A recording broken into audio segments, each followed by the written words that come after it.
Welcome to part 3 on the How to Wire Your Car series. What we do in this video series is take all that hesitation and fear out of wiring and make it stupid simple and stupid easy for just about anyone to grasp and understand. In this episode, we're just gonna forge ahead and wire up as many circuits as we can get done in the amount of time that I have here in the shop today. This is what I believe to be the easiest wiring tutorial on all of YouTube. I promise you guys by the end of this series, and maybe by the end of this video, you guys will be pros at wiring and you won't even have any hesitation at all when it comes to wiring your car from scratch.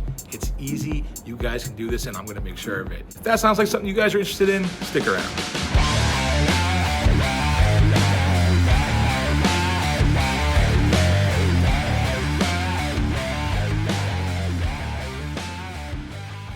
What's up, guys, and welcome back to In The Shop TV. My name is Mike, and that is my 1955 Chevy truck that you see right there behind me. And the first episode in this series, we took our harness that we got from Speedway Racing. It's a 22 circuit universal wiring harness, and I show you guys the most important part in this series, which is laying it out and installing it in the vehicle.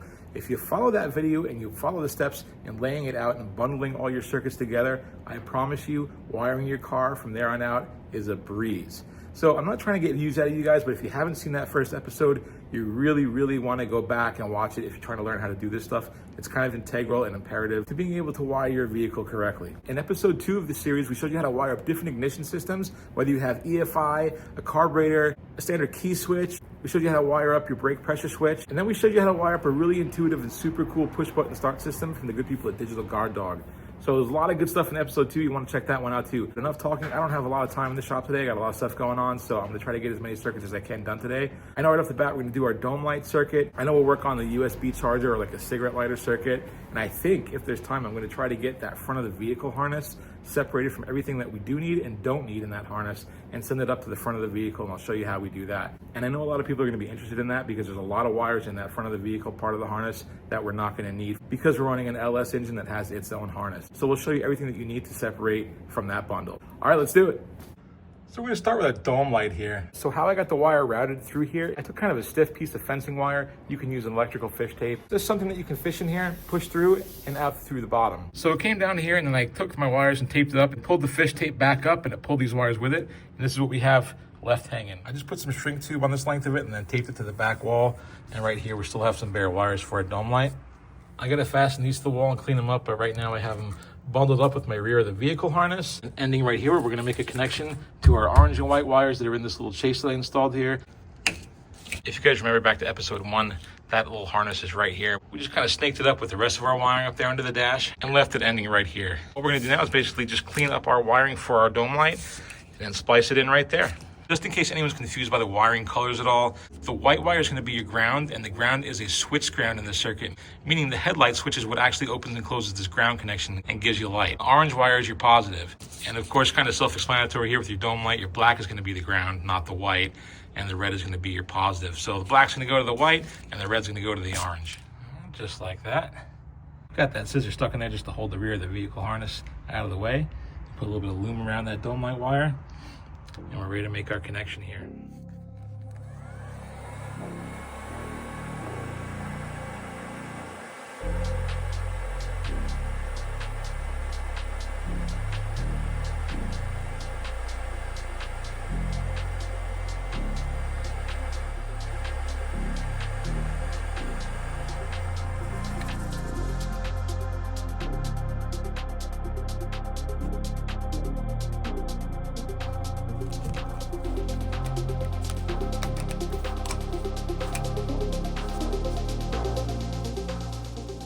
Okay, so from the first video, here is the headlight harness that we had tucked up under the dash. This very simply gets plugged into our 8-terminal standard GM switch.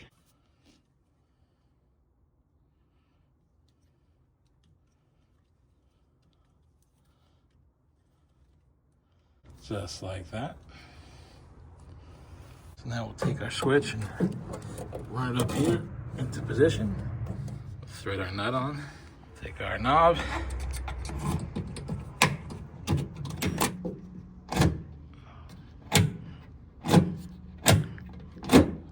Now if we turn this to the left, we should get our dome light.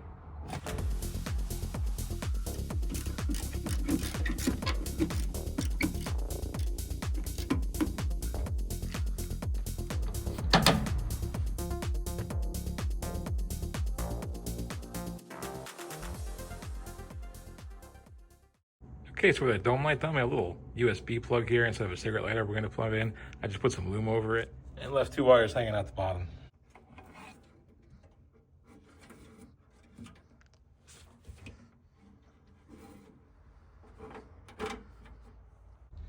Okay, so to wire that up, I went ahead and pulled down the bundle here that we had separated originally. And that bundle is for the clock battery, the radio feed, the CB radio, and the heater AC feed. For that cigarette lighter / USB port, what I'm gonna do is choose the CB radio feed coming out of that harness. I'm choosing that one specifically because it's switched ignition. In other words, even though you're only gonna have really low power draw things plugged into that, if you're plugged into 12 volt constant instead of switched, might forget your iPhone or your Samsung or whatever it is, or your, I don't know, whatever you got charged in there, and leave it in the car overnight, and you might drain your battery. So when you turn your ignition off, that circuit will be killed, and whatever's plugged into that USB port is not going to charge. So in that loom we just made for that port, I went ahead and pulled out the red wire, which is the positive feed for that port. Then I'm going to clip and shorten up the red wire for our CB radio and splice them together.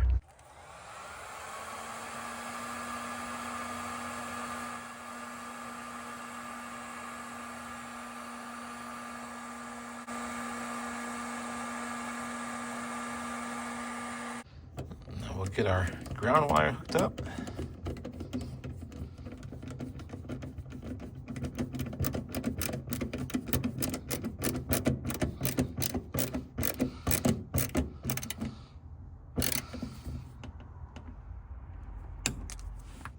We'll keep our remaining 3 wires tucked under here for right now until we get to our radio and stuff.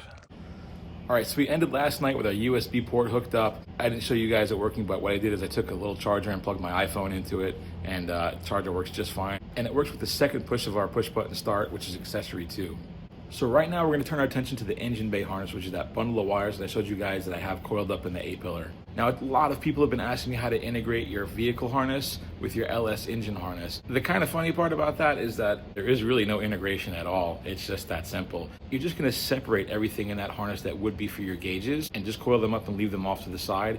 And everything else that would go to the front of the vehicle, like your lights and your horn, gets snaked through.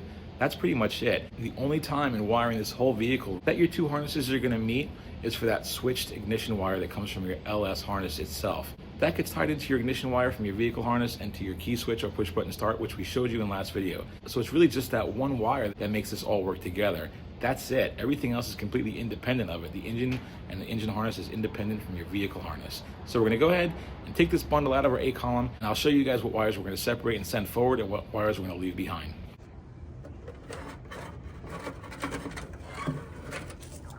So the first thing I'm gonna do is look at our list here in the engine compartment harness and see if there's anything that needs to remain in the cab itself. And right here is our wiper feed. Our wiper motor resides up there inside the dash.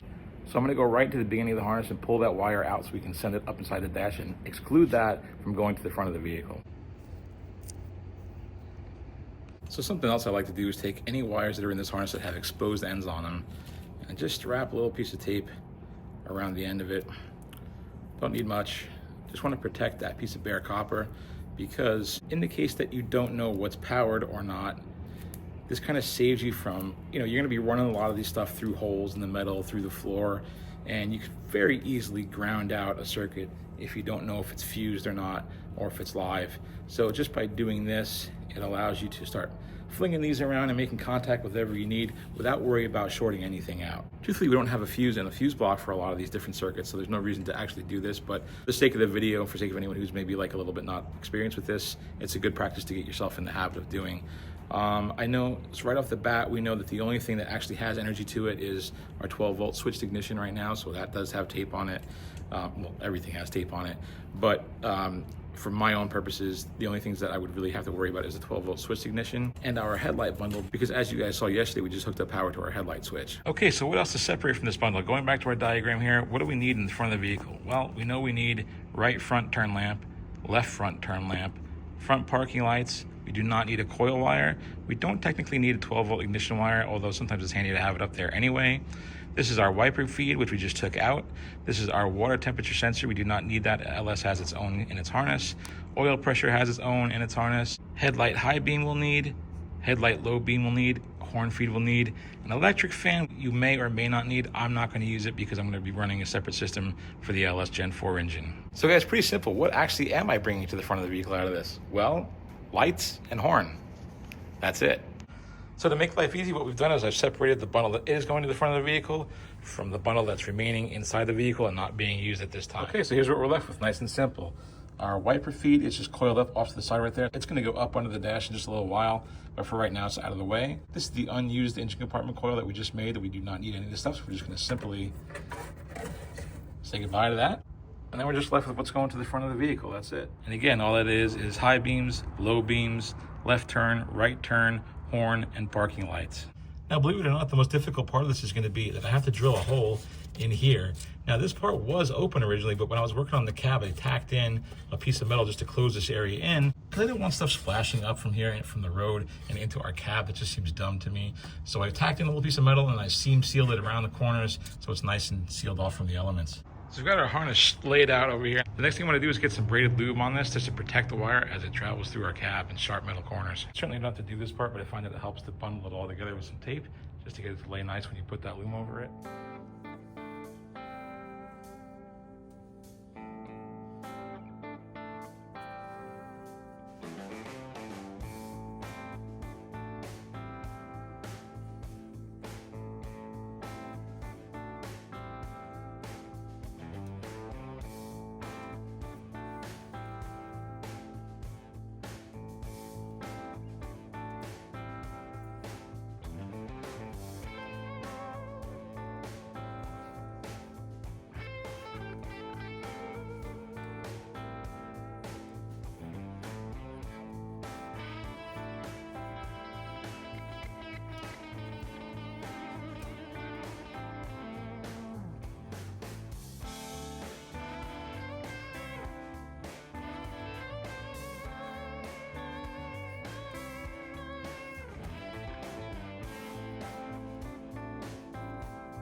Put a little bit of shrink tubing there to keep the end of the loom together.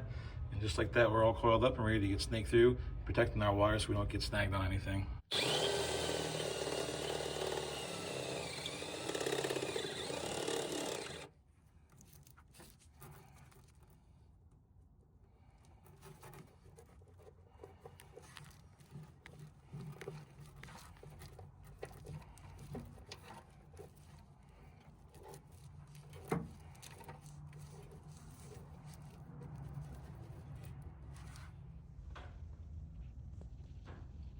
So from going down that A column, I put another grommet, came out and went right into the cab mount.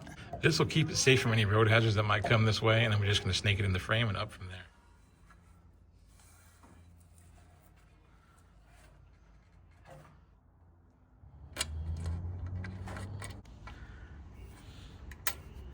So I've got our light wires coiled up here around our stabilizer bar. I pulled this wire out, which is the horn. Since you guys are such good viewers, let's do one more circuit.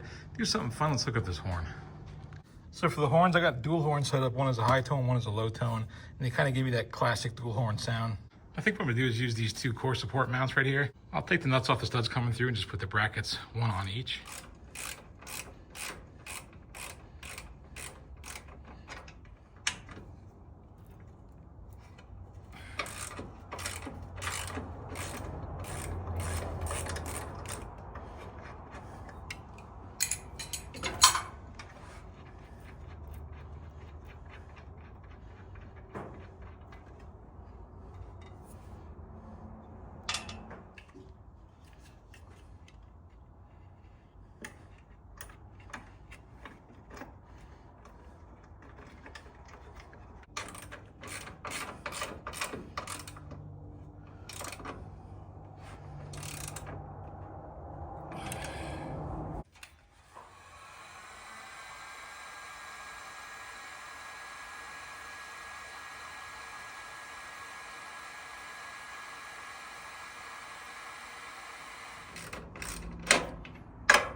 That's a direct battery slash frame ground.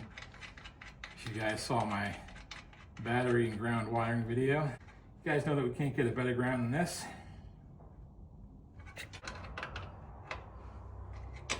Cannot stress the importance of good grounding, guys, in a vehicle. It's incredibly important. I'll put a link to that video if you guys feel like checking it out.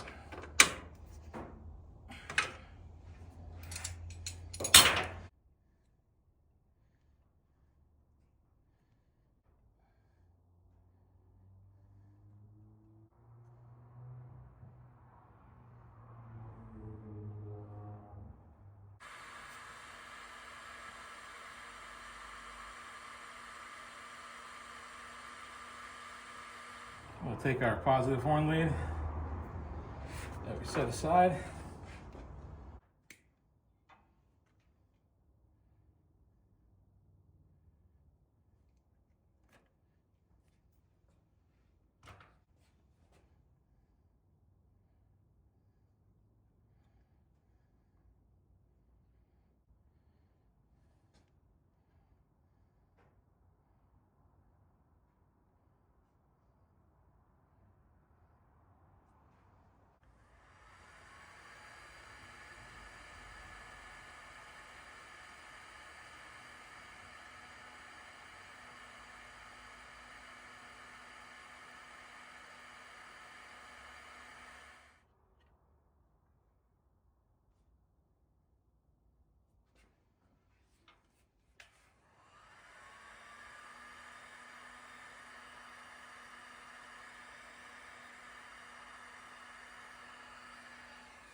All right, I don't have my steering column connectors together yet, so I'm just gonna jump the grounds on here.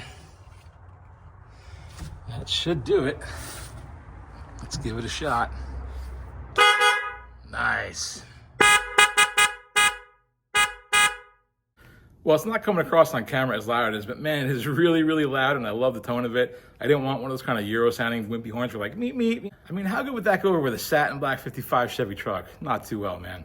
So we got our dome light hooked up today. We didn't run it through both pillars because snaking it up that column, through the roof, and then down the other A column by the front window, by the steering wheel, that little pillar is really skinny. It's really hard to get a wire up and down through there. I know the factories, I think, did it that way, but man, that's above my pay grade. So we went down the back pillar and on the back wall. And since we're gonna be building a center console in this truck and all our wiring runs up the middle of the floor, it just makes an awful lot of sense to do it that way. Dome light looks great, it works great. The headlight switch works great. We don't have our headlights hooked up, but all that wiring that we just ran to the front of the vehicle, coiled up, tucked away, and ready in place so that when we do have our high beams, low beams, parking lamps, and turn signals, everything's right there and ready to go. The only thing we'd have to do is just put lights there and ground them and then hook up those wires to the appropriate connectors, and then the whole front of the vehicle is done. So we took that one green wire out of there and hooked up our horn because why not? It's right there. I got these horns on Amazon. They were cheap. They were like 26 bucks. They sound great. They're super, super loud. I'll put a link in the description and in the comments if you guys want to pick them up. I'll put a link to the dome light, and I'll put a link for all that stuff if you're interested in getting any of it. I think the front of the vehicle is pretty much done. We have our instrument cluster, which we're not to that point yet. We have the rear of the vehicle harness, which we're gonna make. And I gotta figure out reverse lights and do some other stuff. But I mean, I would say 60% of this wiring is already done. And we're just, what, 3 videos in. I'm telling you guys, you can do this. Wiring is not hard. It's not overwhelming. Take your time. Watch that first video. It's really important.